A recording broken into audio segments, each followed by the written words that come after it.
In the world of epic historical films, few stand out like Waterloo from 1970, a film that captured the colossal final battle of Napoleon Bonaparte in vivid detail.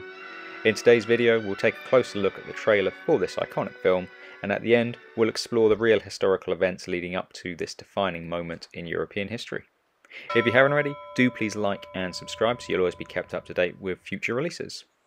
Anyway, as I said, 1970 this film came out, and it is one of my all-time favourite films, from probably the age of 8 when I first saw it, when when Dad was watching it, through to now, and I still love it. It's epic.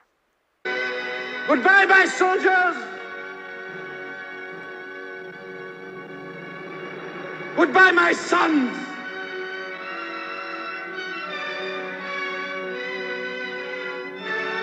Goodbye, my children!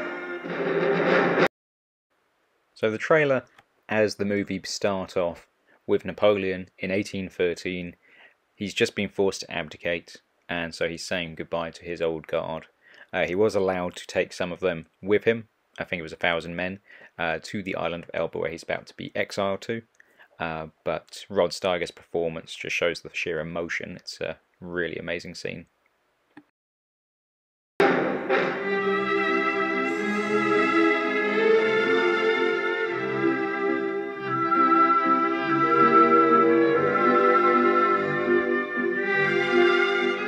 You really are the best of my generals.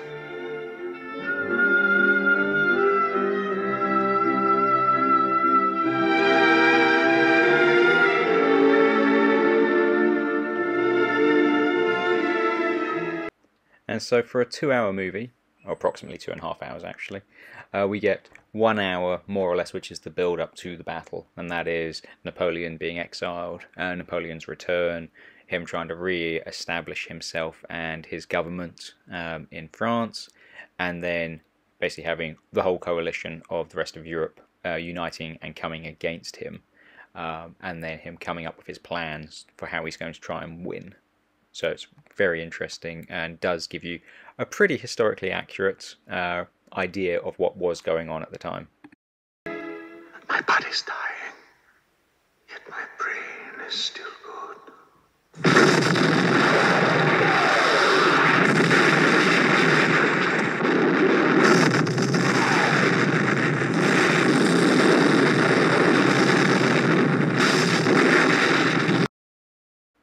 And what really makes this film so epic is that they basically recreated the battlefield as best you can, and then they had 18,000, I believe it was, maybe slightly more or slightly less, but approximately 18,000 soldiers of the Russian army there as extras. So all the guys here basically that you can see are Russian soldiers. I'm pretty sure it's one of the, if not the, #1 film in history for extras in period clothing as well. So they really had a pretty good attention to detail. Are all the uniforms perfect? No. But do they give you at a distance the sheer mass and look? I would say yes.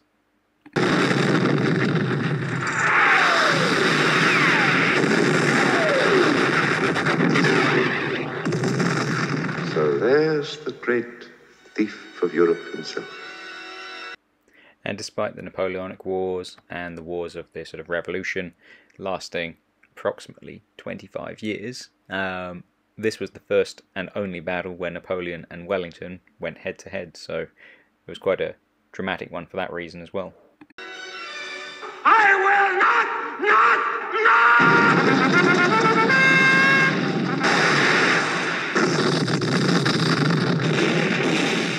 My son is my future.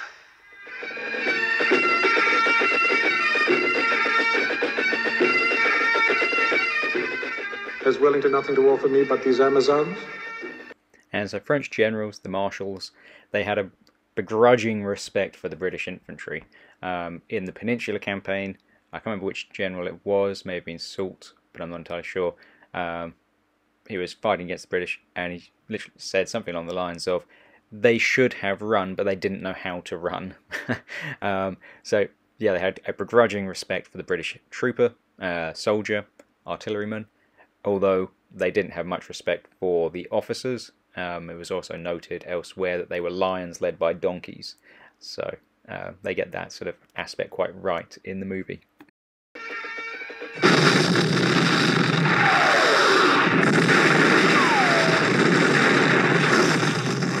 By God, that man does war honor.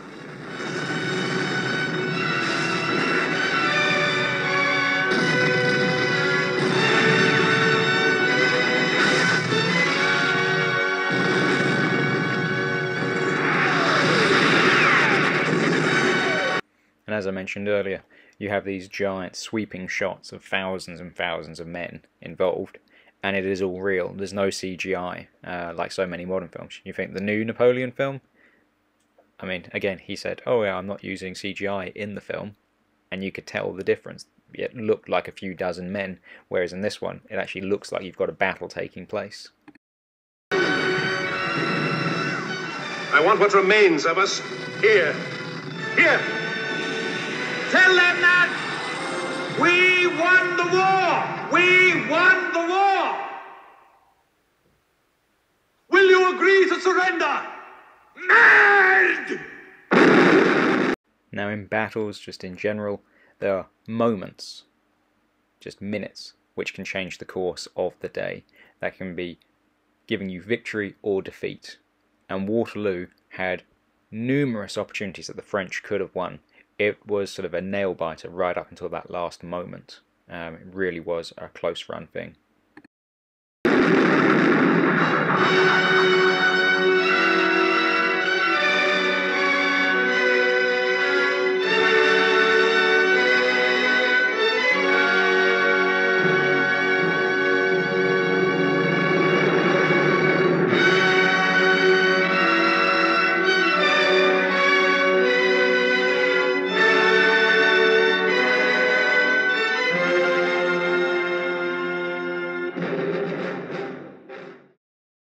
So next up I'll give you my thoughts on the film, and then we'll dive into the background of the events that led up to it. But just comment down below if you've watched the movie, what you thought of it, and if you haven't watched the movie, well, go and watch the movie for certain. But yeah, in my opinion, it is one of the best films out there. Yes, it's now nearly 50 years old, but is it 50 years? I'm not sure. Let's see, 70 to 80, 90, 2000... 55 years old, 54 years old. Yeah, it's an old film, but blimey, it still stands up. And it's one of those things. Good films from the past just seem to transcend time. You've got good quality acting, no reliance on CGI, actors who can actually speak and you can hear them, rather than modern films where they just mumble and you can't hear them. No reliance on CGI at the expense of good quality acting and ability. The uniforms, again, as I noted earlier, some of them may leave a little bit to be desired, but overall, when you consider they're kitting out 18,000 men or more, the uniforms are not that bad, especially when you compare it to some modern things that, like, you might see on the BBC or whatnot, where they've only got a few hundred people and they're still making glaring mistakes. So overall, I take my hat off to them for their ability to try and get that sort of historical context. As I noted earlier, it is a 2.5 hour long movie, and so the first hour approximately takes you right from 1814 when Napoleon is forced to abdicate. He's sent to Elba, as I said, and then he comes back when he sees that France is in a bit of a perilous situation under the new king, and he comes back in and he takes control. The army flocks to him and the king is kicked out again. Then you have sort of all the allies coming together and trying to basically say that he's an outlaw, and so he has to go to war, and that's what then leads to the battle itself. At about the 1 hour mark is when the war, kind of, I guess you could say, officially starts within the movie, and then you have basically an hour and a half of battle. So it's a good long battle scene for those of you that enjoy a good battle. Overall, I think it does a pretty admirable job of showing you what happened in the different locations. Again, is it all 100% accurate? No, But even in the last 50 years, the sort of opinions from historians as new evidence has come up and different accounts from the French, from the Germans, from the British, although we have a good overview of the general back then, it was still a knowledge written by the victors, let's say. Whereas now, as I said, 55 years on, we have more information that's available. So perhaps there are some areas where there's a few errors, but overall they still do a very, very good job. I'm not sure if it's just me, but something that I like about older films is that when you see a person, they look the part. I have a personal peeve that in too many modern films you have men who they may be the right age, but they look too young. They do not look mature, they do not look grizzled, they look like fresh-faced people. Whereas you think Rod Steiger here, he looks like an older, mature, grizzled veteran. Even Christopher Plummer looks like a mature gentleman, you could say, but they look the part. Whereas, yeah, like I said, I just feel too many new films, the men just look too young for the roles that they're playing. So I like to see that in this film. So what really happened? In 1814, after a series of defeats, I mean, arguably the 1814 campaign, which was fought in France itself, is probably one of Napoleon's best campaigns. I mean, after many years of having armies that were so large, he couldn't control it sort of himself, so to speak. In 1814, the army was so small that he was able to be like personally in command, and so he was able to just do what needed to be done, and it was a fantastic campaign. But ultimately, he did lose, and he was forced to abdicate. And as I said, when he was once he had abdicated, he was sent with a guard to the island of Elba. But his ambition could not be contained for long. And then in March of 1815, Napoleon escaped Elba, returning to France to reclaim his throne. And that is what is known as the 100 Days. Europe's powers, however, very quickly formed a coalition to stop him. They moved very swiftly to prevent Napoleon from gaining control over Europe again. They did not want that. The armies of Britain, Prussia, Russia, Austria, and many of the smaller nations as well, all started mobilizing pretty well immediately, determined to put an end to his ambitions once and for all. Then, the days leading up to the Battle of Waterloo itself saw Napoleon cross the border with his army, and it was quite a masterful stroke because he managed to set his army in between where Wellington with the British and Germans were and the Prussians, so he split them in half. Then you had two battles. So he sent Marshal Ney to go after the British. Well, originally it was a Dutch force at Quatre Bras, and so he sent Marshal Ney there to sort of crush this detachment, whilst he sent his main force to Ligny, which is where the Prussian army was, and so he was going to destroy the Prussians and then the next day move on the British. So it was a masterful plan, almost worked. However, Wellington was able to sort of get his troops mobilised, and they started coming onto the battlefield to face Ney. And so what started off as sort of a smallish battle ended up becoming quite large. The skirmish delayed the French long enough for the Prussians to be able to sort of fall back, because they did lose the battle, the Prussians, but luckily it wasn't a rout for them. So they were pushed back by Napoleon, and then they started withdrawing. Blucher had sort of given his word to Wellington. They'd agreed that they would stay as close as possible. So luckily, he retreated in a parallel path to the British, whilst some of his chiefs, his chief of staff and his other generals were suggesting that he withdraw towards Prussia, but he said, nope, I'm going to stay. We've got to beat Napoleon, and I've given my word to the British. So he started withdrawing in one direction, and then Wellington withdrew back up the main Brussels road towards Waterloo. Then 2 days later, on June the 18th, 1815, the fields of Waterloo became the site of one of the most famous battles in history, probably, but definitely of the Napoleonic Wars. However, it wasn't one of the largest battles by any stretch of the imagination, but probably one of the more well-known, at least in the English-speaking world.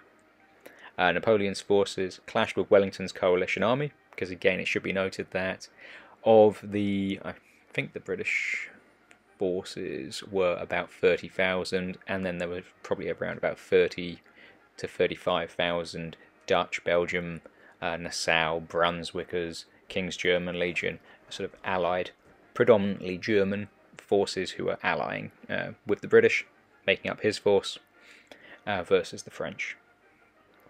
On the night before the battle, there was heavy torrential rain, which basically soaked the whole battlefield, which would be a benefit the next day due to the fact that the sort of the waterlogged ground would make it harder and more tiring for the French attacks, but also their artillery, which they relied on being able to bounce their cannonballs into the enemy, just stuck in that mud. So it was a real benefit for the British. It also meant that Napoleon wanted to wait before he launched his attack. I mean, if he'd gone at 9, despite the conditions, he would probably have won. Possibly if he'd gone at 10 or 11, he could still have won. But the real main assault didn't really begin until 1 o'clock. And by then, after the initial failure of that first assault, the writing was kind of on the wall, although they didn't realise it yet. Only with hindsight do we know that. And so there were many hours of fighting, where it could have gone either way many times. Again, if perhaps he had released the Imperial Guard sooner and sent them straight up the road, that central road, could have split the British forces, especially at certain times. Late in the afternoon, when most of the French troops were occupied in different areas or were reorganising, the French cavalry were taken by Marshal Ney, and for several hours he just basically kept the British infantry penned in squares. Although his cavalry weren't able to really break the squares, they did get them sort of isolate and lock the British in place. So again, if the Imperial Guard could have been sent up there, then in full strength, they would have broken through. So there were many, many times where the French could have won the battle, but ultimately the Prussians arrived, and then Napoleon was fighting a two-front battle. And with his army already depleted, it was just a matter of counting minutes until they finally lost the battle. At the end, the army just collapsed and just ran for it. You had Imperial Guard units who were sort of holding the line and sort of buying time with their own lives for the rest of the army to escape, which is what you saw within the trailer when the Frenchmen were asked to surrender, and he shouted "Merde," and then the artillery just blasted them. Things like that did happen in the battle, but yeah, these guard troops, they held to give the rest of the army a chance to try and escape. So it was a phenomenal battle, phenomenal campaign, but ultimately the French did lose. Napoleon retreated, and then he shortly after did surrender and abdicate again. However, this time round he wasn't sent to Elba, he was sent to St. Helena, which is down in the southern Atlantic, and he never returned. Anyway, that's just a quick overview. I would definitely recommend that you go and check out the movie, because it is fantastic. You can find it on YouTube in full length, so just go and search for it and just give it a watch. As I said, although it's maybe not 100% accurate, it'll give you a very good understanding of what was going on, and then you can go and do further reading and watching. Epic History does a fantastic series on the Napoleonic Wars. Definitely recommend you go and check that out. But it's fascinating, the whole period. One of my favourites. So I hope that you found this interesting. If you have, please like and subscribe. Also do leave some comments down below as to what your thoughts were. And until next time, take care. Thanks guys.